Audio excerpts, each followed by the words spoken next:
Hello and welcome. Namaste from New Delhi. You're watching DD India NewsHour. I'm Gautam Roy. Coming up over the next 1 hour. India celebrates 11 years of infrastructure revolution. Prime Minister Modi says, from highways to railways, ports to airports, country's rapidly expanding infra network is boosting ease of living and enhancing prosperity. Cities across the United States brace for a new round of immigration protests. Curfew lifts in downtown LA, although there are still some in limited areas after nights of protest. US President Donald Trump says deal with China is done. Beijing to supply magnets and rare earth minerals, while the US will allow Chinese students in its colleges and universities.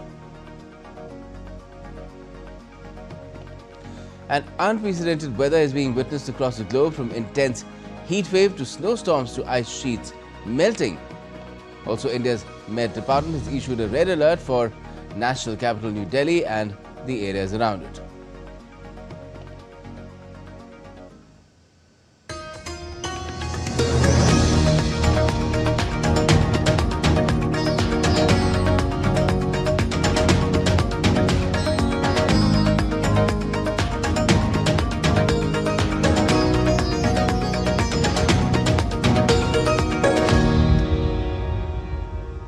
First up, Prime Minister Narendra Modi-led government has completed 11 years in office, and we are revisiting some of the key government initiatives which have revolutionized India's infrastructure capabilities.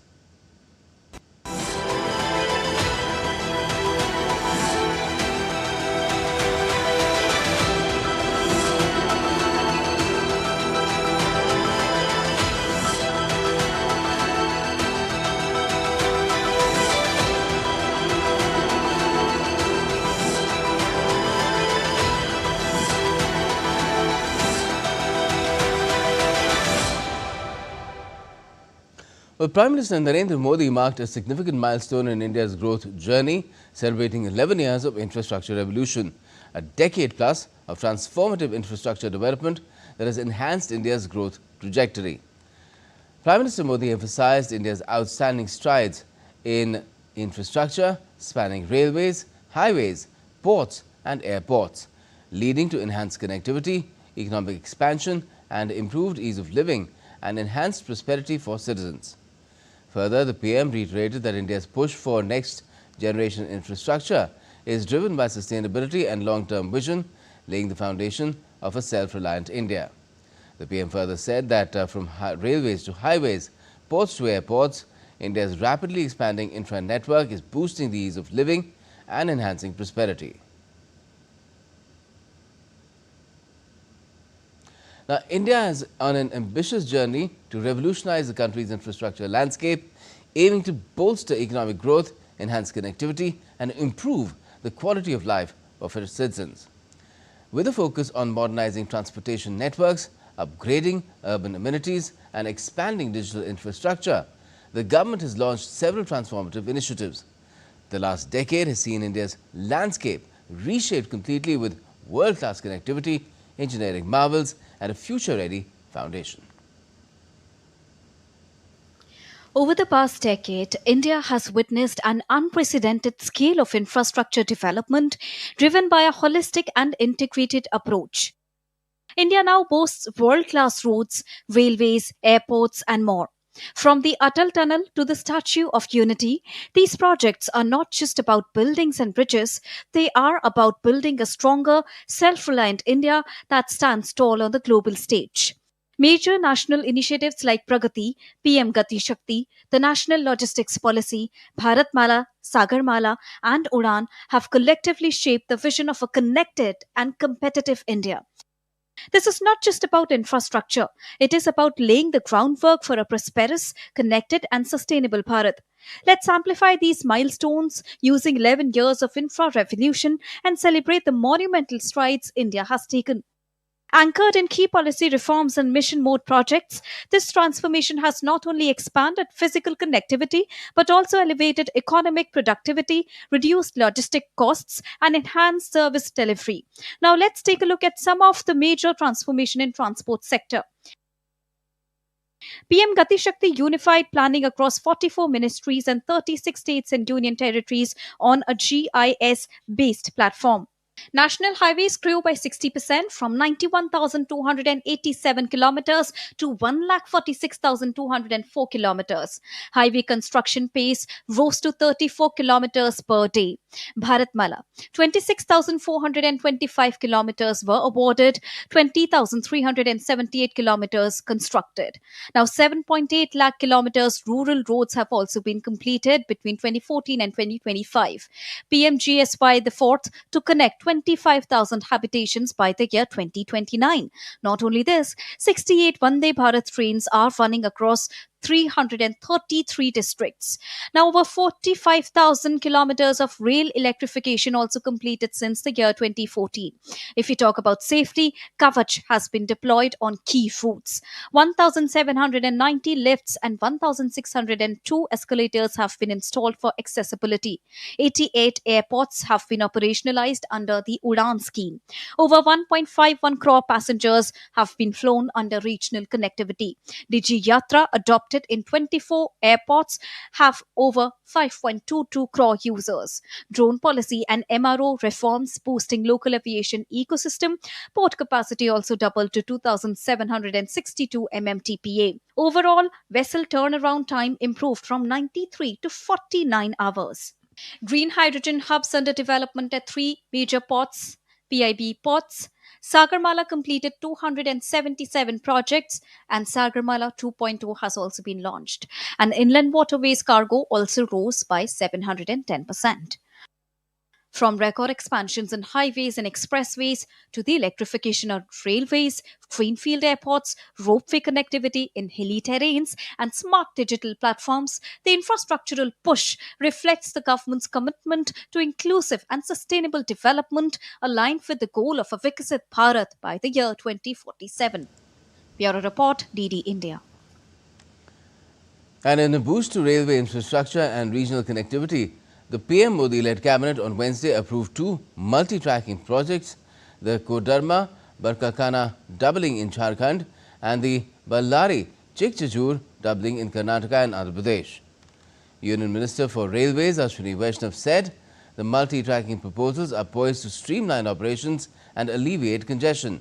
The first project involves doubling the Kodarma Barkakana track, while the second project is the doubling of the Ballari Chikchajur line extending across Karnataka's Ballari and Chitradurga districts and Andhra Pradesh's Anantapur district. दूसरा project है बल्लारी चिकजाजूर. ये आंध्र प्रदेश और Karnataka, primarily Karnataka में ये project है. ये भी बहुत लंबा प्रोजेक्ट है. 185 किलोमीटर्स की डबलिंग है. ये 3,342 करोड़ रुपीस का प्रोजेक्ट है. मैंगलोर पोर्ट जो कि वेस्ट कोस्ट पे साउथ वेस्टर्न एरिया में, Mangalore port is the most important port. It will basically connect the hinterland efficiently with the Mangalore port.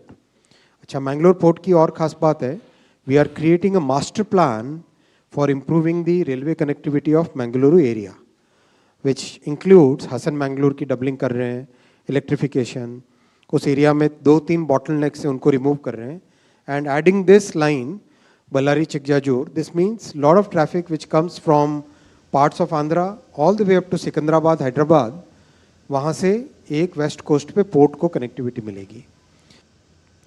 Now, the all-party Indian delegations under the Operation Sindoor outreach have returned after successful trips across multiple countries. DD India's Vishal Baristo has spoken to Member of Parliament Bhubaneswar Kalita, who was part of one such delegation. Take a look. It has been quite a diplomatic victory for India, as Pakistan had also sent its delegation. Mr. Kalita, who was part of the delegation that went to 5 countries, including US, has returned today. Let's talk to him and find out. So Pakistan followed India's way. But why do you think that India was victorious against Pakistan and also conveying to the world what Pakistan has done?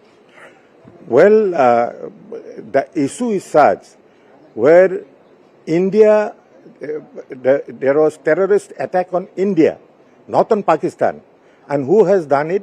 It was done by the terrorists who has their camps in Pakistan. Our policy is you hit us, we'll hit you hard. So the American Vice President was in India when this attack took place. So did it also help India's cause when your delegation went and met the government there? Well, we met American Vice President, His Excellency J.D. Vance, and he was very positive. And since he was in India, he knew the position very well.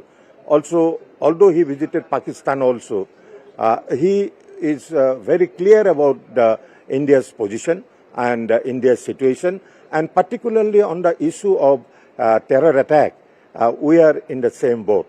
What was the final turnaround as far as the Colombian government was concerned and their attitude towards India and Pakistan? When our delegation went there and we could convey the message, the actual message to the leadership, they have withdrawn that statement and made a new statement, which is actually actual position and which is actually our stand. So there you heard Mr. Kalita, quite a diplomatic victory for India against Pakistan, and yes, it has been a successful mission. With cameraman Deshbandhu, this is Vishal Baristo for DD India. And still to come in this edition of DD India NewsHour. The Polish government wins confidence vote after presidential election blow.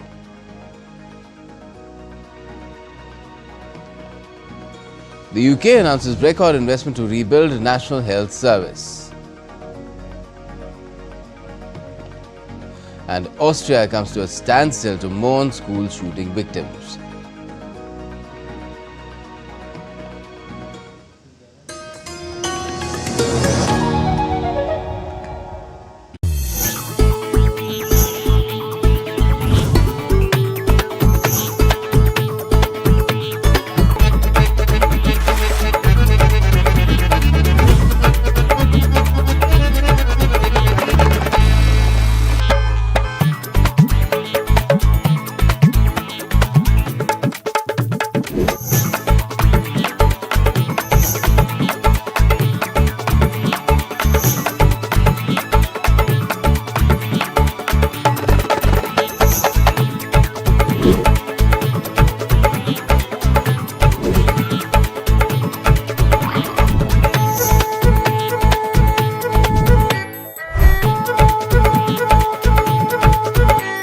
Welcome to Jaipur.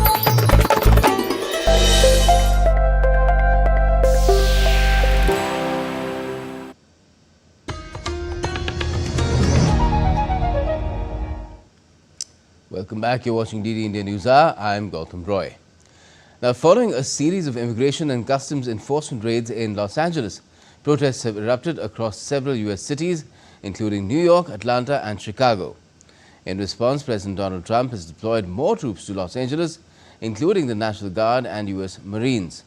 Trump also warned people against protesting at the weekend military parade in Washington, marking the U.S. Army's 250th anniversary. Meanwhile, the protests against immigration arrest entered its fifth day in America's second largest city. Ayushi Bhatnagar reports. Tensions continue even on the fifth day in Los Angeles after protests against immigration and customs enforcement gripped the city despite an imposed curfew in some areas effective from 8 p.m. local time. Local police said that mass arrests have been initiated in addition to 197 people already under custody as several stayed on the streets despite the mayor's announcement of an emergency and imposition of an overnight curfew. I wanted to let the city know that I have declared a local emergency and issued a curfew for downtown Los Angeles to stop the vandalism, to stop the looting. In Los Angeles, the streets have transformed into battlegrounds. Clashes with police and National Guard, the raising of Mexican flags have become symbols of resistance against the administration's immigration raids.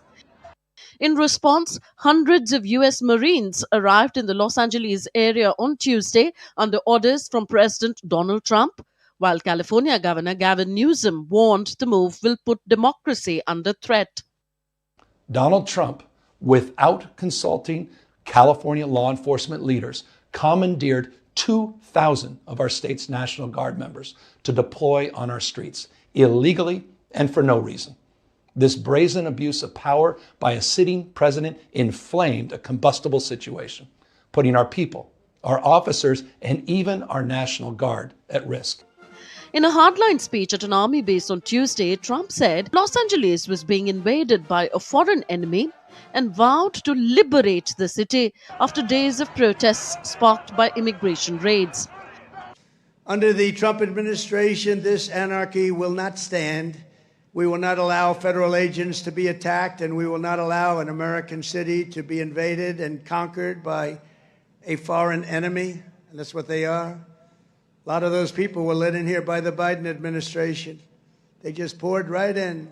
In Los Angeles, the governor of California, the mayor of Los Angeles, they're incompetent, and they paid troublemakers, agitators, and insurrectionists.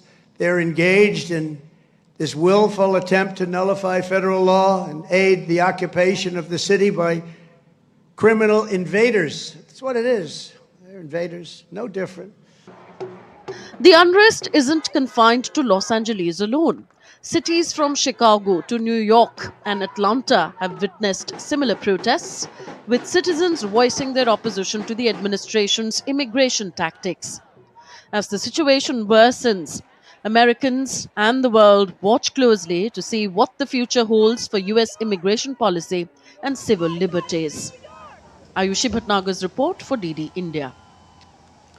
And after weeks of escalating trade restrictions, officials from the United States and China met in London to reaffirm agreements previously established in Geneva.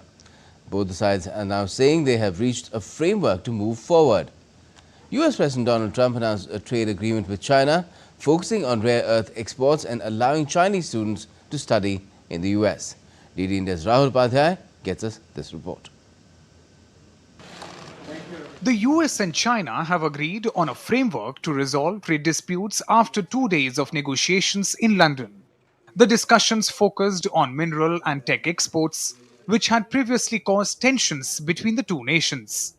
US Commerce Secretary Howard Lutnick stated that the framework aims to implement the Geneva Consensus, which had temporarily suspended steep tariffs.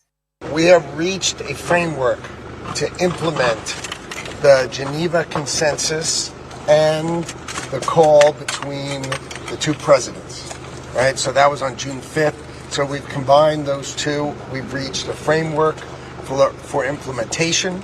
Now the process will be, we're both going to go back.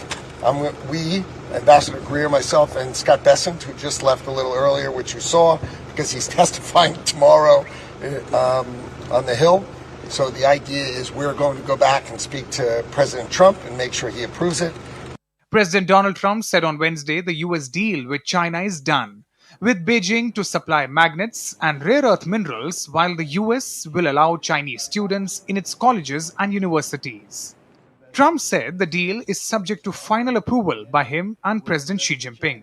Rare earths are a group of 17 metals used to make magnets that turn power into motion for EVs, cell phones, missile systems, and other electronics. There are no known substitutes.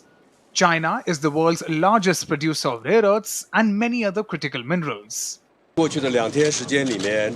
that the progress we made in the London talks will be conducive to further increasing trust between China and the United States, to further promote stable and healthy development of China-US trade relations, and to inject positive energy into world economic developments.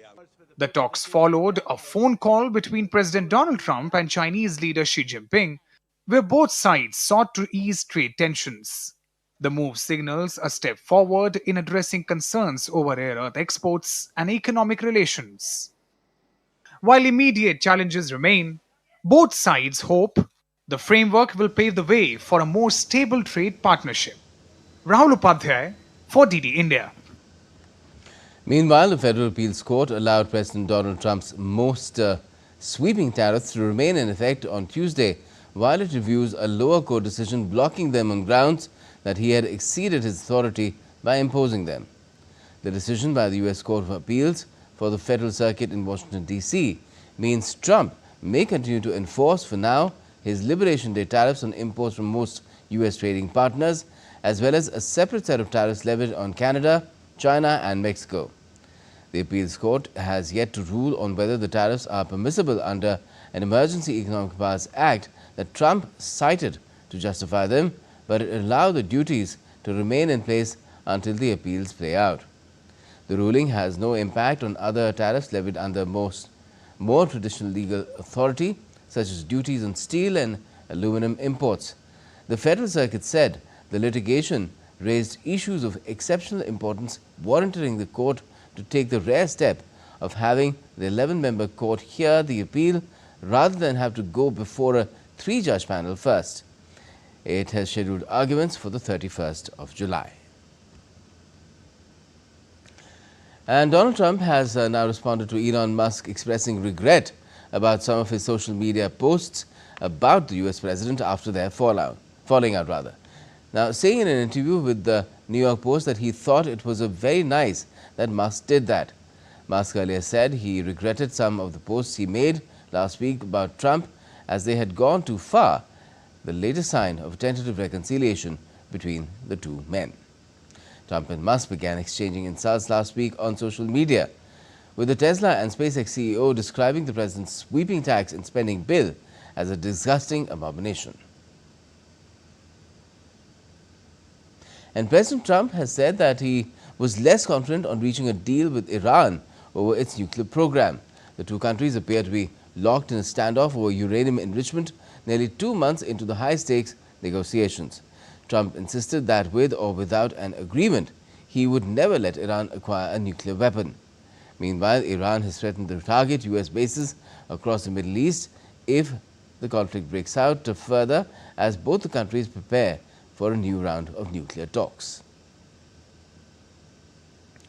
Now over to Europe. Poland's pro-European coalition government has won a vote of confidence on Wednesday, is in a result that Prime Minister Donald Tusk had said he hopes will give his cabinet new momentum after it was shaken by a presidential vote defeat.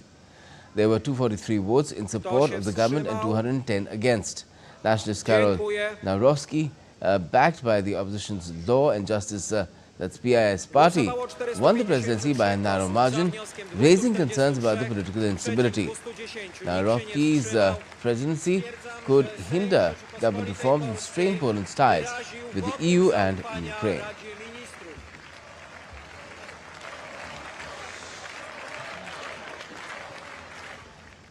British Finance Minister Rachel Reeves has prioritized spending on health, defence and infrastructure projects to drive economic growth on Wednesday.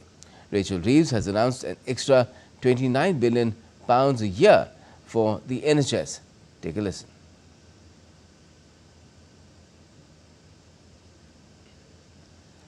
This is a spending review to deliver the priorities of the British people. Security, a strong Britain in a changing world. Economic growth, powered by investment and opportunity in every part of Britain. And our nation's health, with an NHS fit for the future. I have made my choices. In place of chaos, I choose stability. In place of decline, I choose investments. In place of pessimism, division and defeatism, I choose national renewal. And speaking in the House of Commons, the Chancellor outlined that the armed forces will get £11 billion boost as part of the defence spending plans. That uplift provides funding for my right honourable friend, the Defence Secretary, with £11 billion increased in defence spending and a £600 million uplift for our security and intelligence agencies. Well, that's Rachel Reeves, the British Chancellor of the Exchequer, or Finance Minister, as is better known in India, could be Finance Secretary for the US as well. Now, the arrest of 5 people on suspicion of riotous behaviour following a second night of disorder in the town of Berimina, that's in Northern Ireland. Rioters threw petrol bombs and other projectiles at the police. 15 police officers have been injured. Hundreds of masked rioters attacked the police and set homes and cars on fire in northern Irish town of Ballymena on Tuesday. Protesters gathered in Ballymena on Monday in response to a case involving 2 teenage boys who appeared in court that day, accused of sexually assaulting a teenage girl in the county Antrim town. Now, Austria has begun 3 days of mourning on Wednesday as investigators revealed that they found a makeshift bomb at the home of the suspect. The 21-year-old former pupil at the secondary school in Graz shot dead 10 people on Tuesday in an unprecedented rampage that stunned the Alpine country. Police confirmed the gunman had acted alone and took his own life in a school toilet. During further investigation, a non-functional homemade bomb was discovered in a search of the suspect's home. A letter to the suspect's parents was also found, but it did not provide any insight into his motive for the attack. And a student representative at the affected secondary school in Graz has expressed that the students' primary desire was to grieve together following the tragic shooting.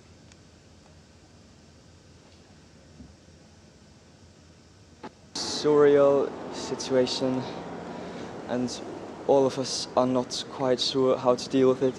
It's way too traumatizing for most of the students, and we would like to stay to have our peace and to stay together. And yeah, it's hard to explain how it feels. Now, hours after Australia, along with its allied countries including Britain and Canada, imposed coordinated sanctions on 2 far-right Israeli cabinet ministers for their alleged roles in serious human rights violations, Israel's finance minister has issued a strong rebuttal. Israeli finance minister Bezalel Smotrich has dismissed the sanctions as useless and warned the sanctioning countries about their left-wing governments and the influx of Muslim immigration that they have been experiencing.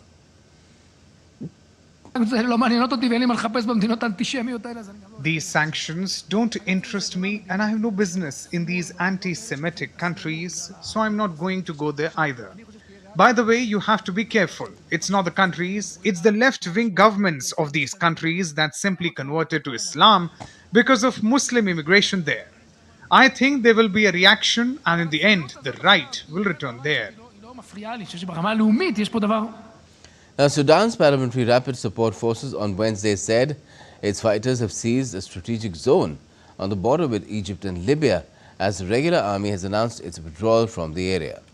The announcements have come a day after the army accused forces loyal to Eastern Libyan commander Khalifa Haftar of launching a cross-border attack alongside the RSF, the first allegation of direct Libyan involvement in the Sudanese war. In a statement on Wednesday, the RSF said its fighters had liberated the strategic triangle area, adding that army forces had retreated southwards after suffering heavy losses.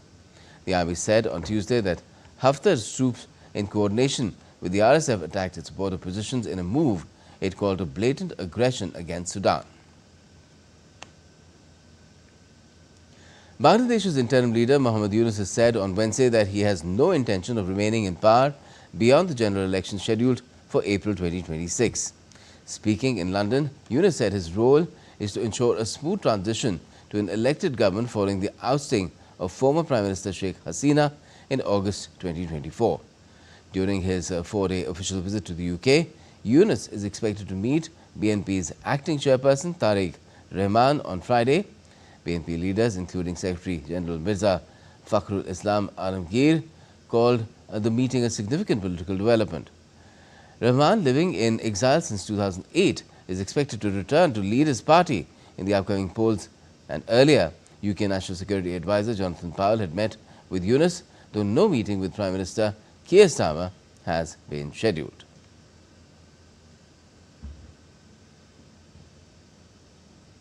And still to come on DD India NewsHour, we'll be talking with our expert guest about how efforts of the Modi government are paving the way for a historic expansion in the social protection coverage of India in the last 11 years.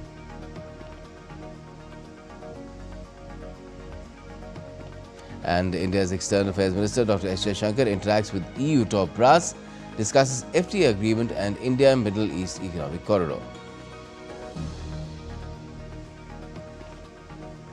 And India's Chief Election Commissioner delivers a keynote address at Stockholm's International Conference highlighting India's electoral dignity.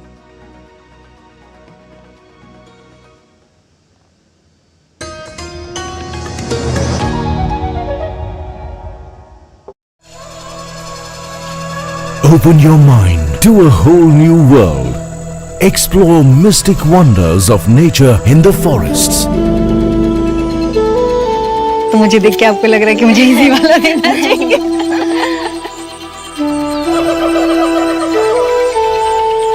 Uncover secrets hidden deep inside the earth. And I'd always heard of this ancient Shiv Mandir which is inside a cave. Experience the rich cultural legacy. मुझे बताइए इस dance form के बारे में, इस art form के बारे में. Experience the blend of vibrant warmth and stunning creations. It fits perfectly. Thank you.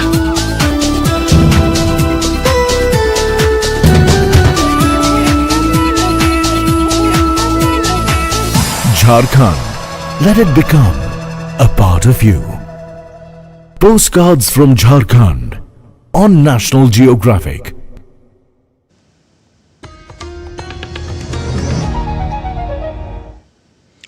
Welcome back. You're watching India NewsHour. I'm Gautam Roy. Before we go any further, another look at our top stories. India celebrates 11 years of infrastructure revolution. Prime Minister Modi says from railways to highways, ports to airports, the country's rapid expanding infra network is boosting the ease of living and enhancing prosperity. Cities across the United States brace for a new round of immigration protests. Curfew lifts in downtown LA after nights of protests, at least 5 of them, and the curfew lifting is partial. And US President Donald Trump says deal with China is done. Beijing to supply magnets and rare earth minerals, while the US will allow Chinese students in its colleges and universities.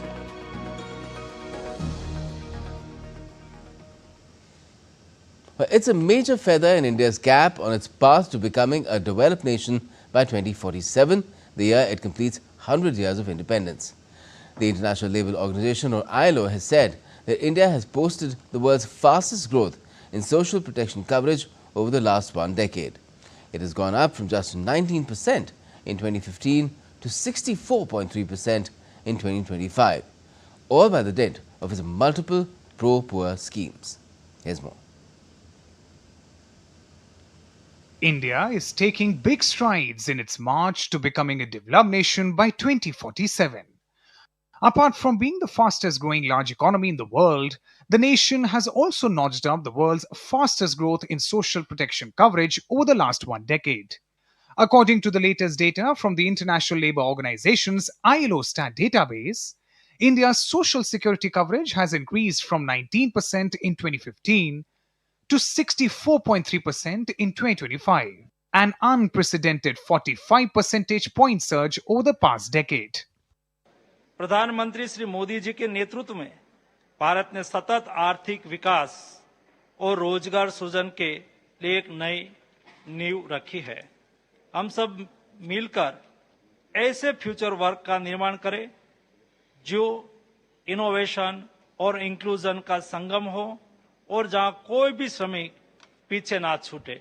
What sweetens the pot further is that India now ranks second in the world in terms of the number of beneficiaries. The ILO has said that India now provides social protection coverage to over 940 million citizens.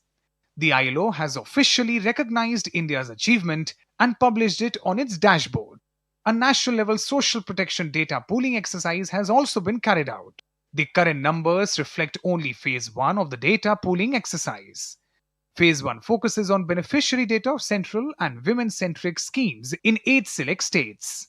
Phase 2 and further consolidation are set to be underway. It is expected that India's total social protection coverage will surpass the 1 billion mark soon. On behalf of India Inc., I commend the Government of India for this visionary expansion of social security. This is not just a welfare, it's a foundation of a productive, confident and resilient new India. When workers are protected, industry thrives and nation prospers. In the words of our Prime Minister, this is what is called Sabka Saath, Sabka Vikas. Since 2014, when Prime Minister Narendra Modi began the first of his third terms in office, his government has launched dozens of social welfare schemes ranging from free to subsidized food grain, potable water, toilets, cooking gas connections, life, medical and crop insurance, housing, microcredit, and much else, particularly targeting the poor as beneficiaries. The ILO's recognition is not only an endorsement of the effectiveness of the schemes, but also how the economic growth being witnessed in India is inclusive, covering all sections of society. With Bureau inputs, Gautam Roy for DD India. And now we're joined by our expert guest, Marco Ovci, Senior Specialist for Social Protection International Labour Organization and Luxembourg team for South Asia and Country Office for India as well. Good evening to you, Marco. Now, how significant is India's success at expanding its social protection coverage to an extent that is not only the fastest growing over the last 1 decade, but also the second highest in terms of the number of beneficiaries? Good evening. I consider that India's success at expanding social protection has 2 main points. First one is that the first important point is that it exemplifies the economic growth of India, which India made, has been reflected to the redistribution of wealth through social protection system. India being a member of BRICS country, and then it's important to give a positive signal to the world.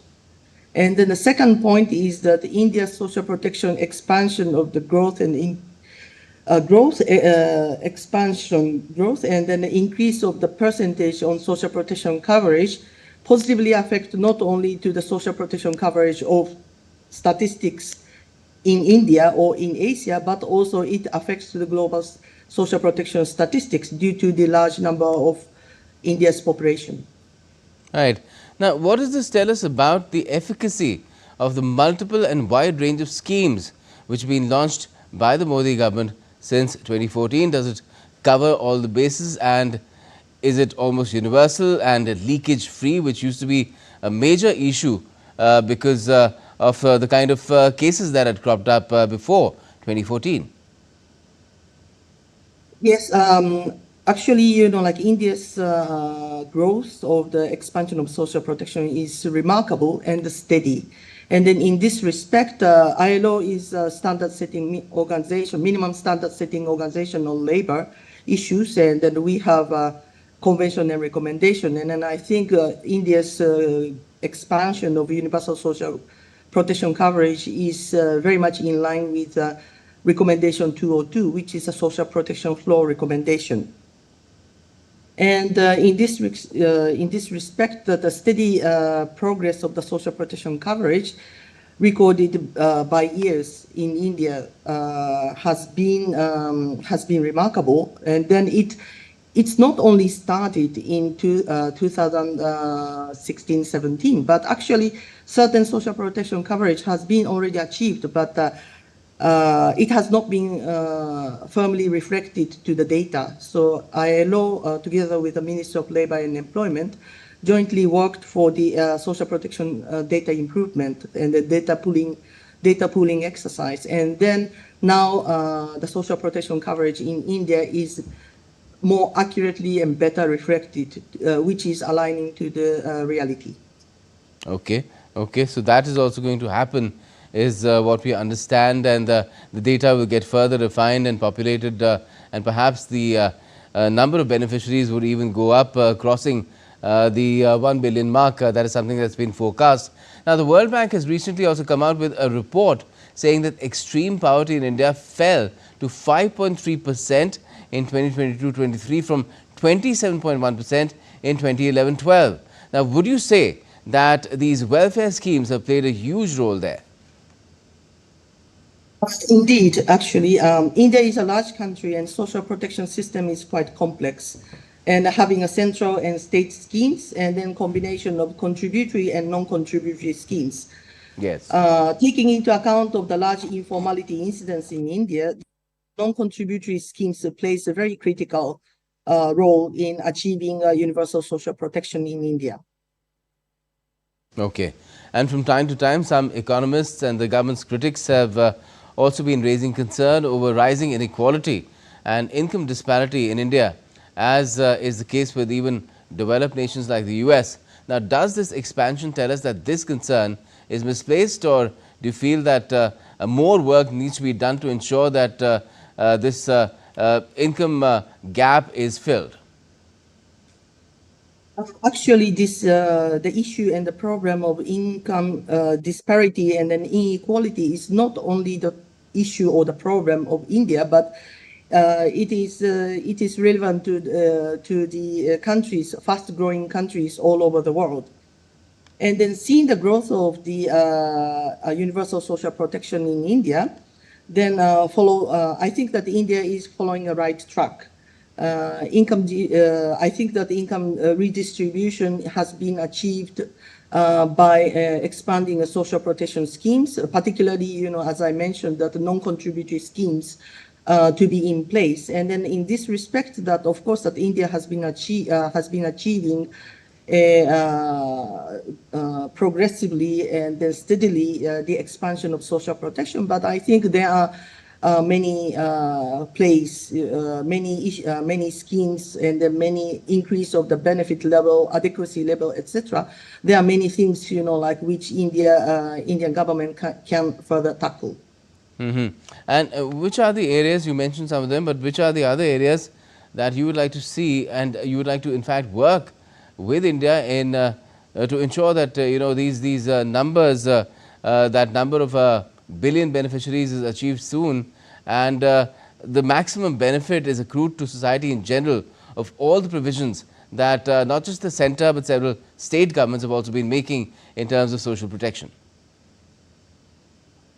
Actually, as I mentioned, that India's social protection system is quite complex, like with a combination of the central and state schemes. And then in this respect, that state schemes has a very critical role to play to improve the existing social protection, expanding social protection system, and then to have a much wider outreach to the people who are living in the remote areas, for example.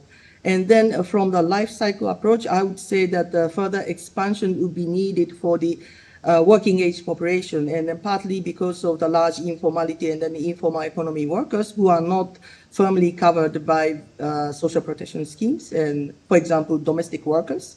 It's possible to tackle how to expand social protection to this category of people who are not sufficiently benefited from the progress of the social protection system in India.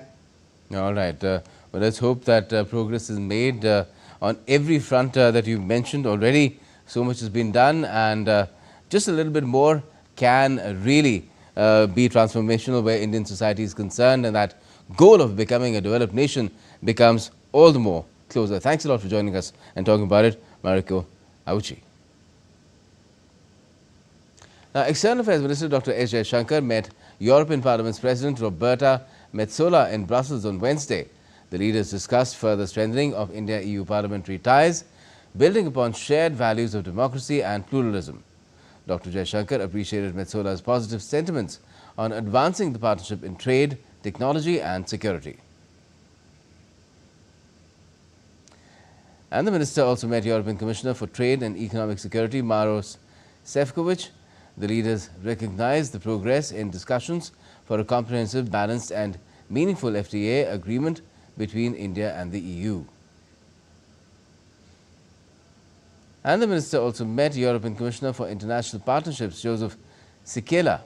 The meeting focused on driving forward India-EU engagement in connectivity, IMEC, green shipping and clean energy. The External Affairs Minister also attended the Brussels Forum 2025. Answering to a question on India-EU FTA, the minister said that by the end of this year, a deal is likely to be finalized. I think between end February, when the College of Commissioners was there, we are now in June, there's been a lot has been done, and everything that I heard on this trip gives me the confidence that it's within sight that by the end of the year it is feasible to do this. Rajasthan and South Uttar Pradesh. Northwest India is facing similar harsh conditions.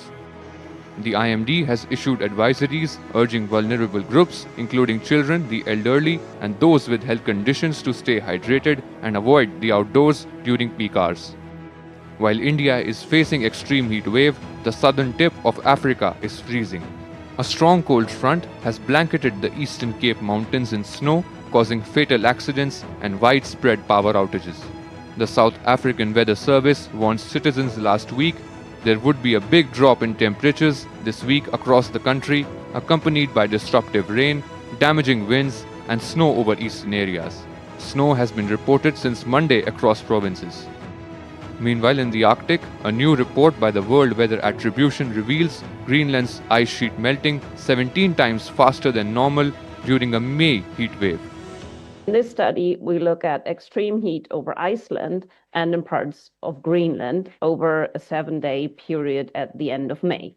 And while a heat wave that is around 20 degrees Celsius might not sound like an extreme event from the experience of most people around the world, it is a really big deal for this part of the world.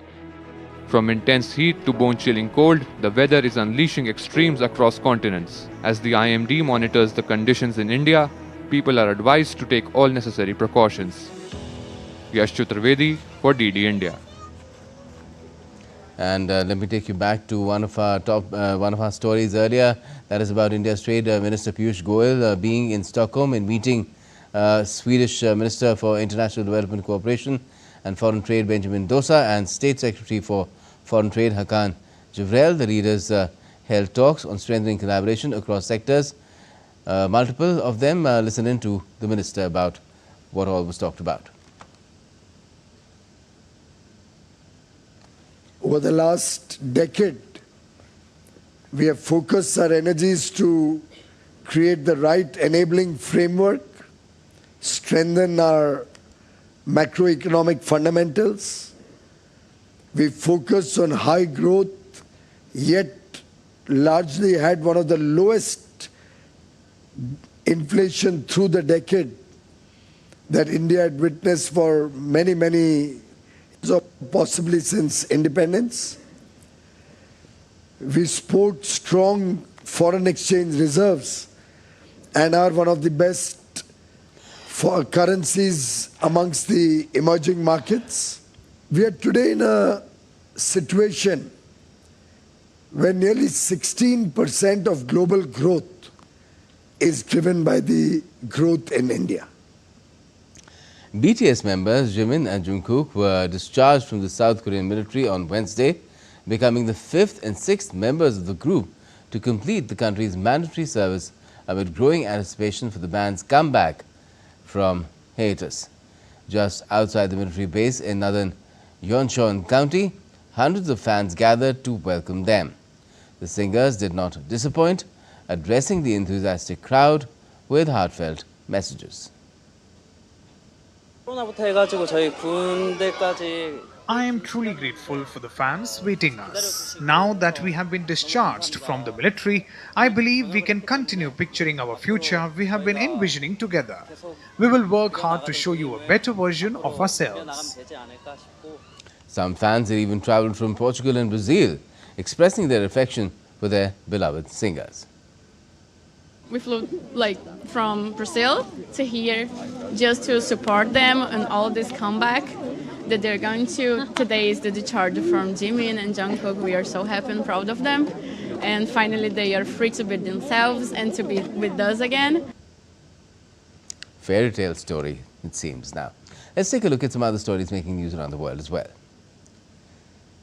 Taxi drivers from across France have gathered in Paris, blocking key highways to protest against the government's reform that would alter fare calculations for medical transport, threatening their income.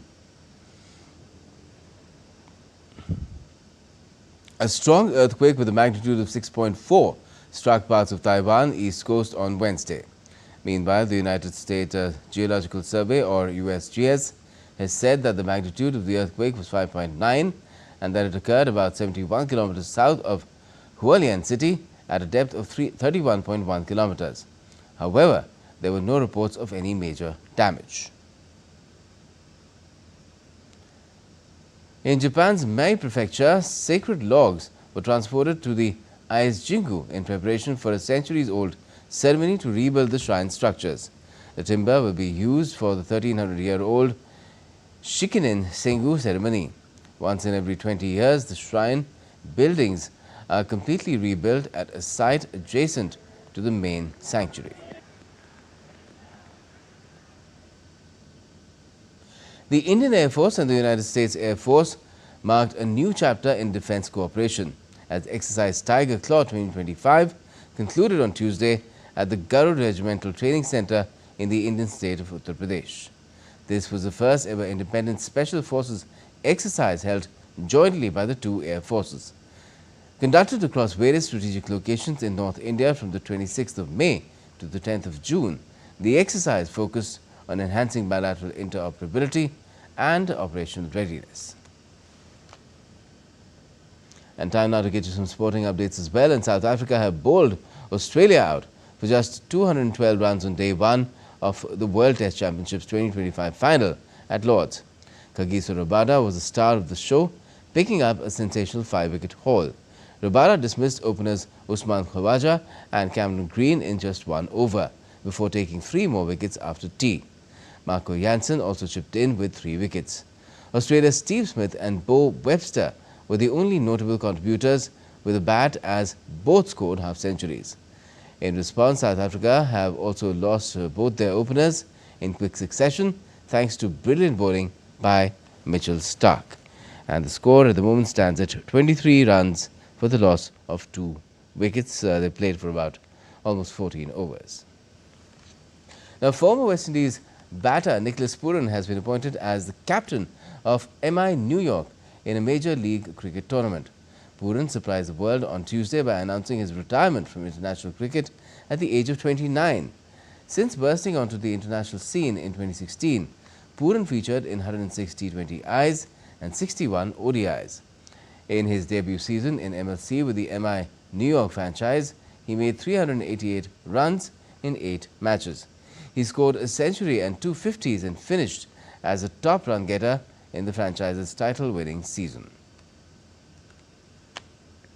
And that's all we have for this edition of DD India NewsHour, but let us know your thoughts on the news of the day. And for those on the go, you can get all the latest news and updates on DD India's mobile app. It's available on both Android and iOS. Just scan the QR code and download the app right away.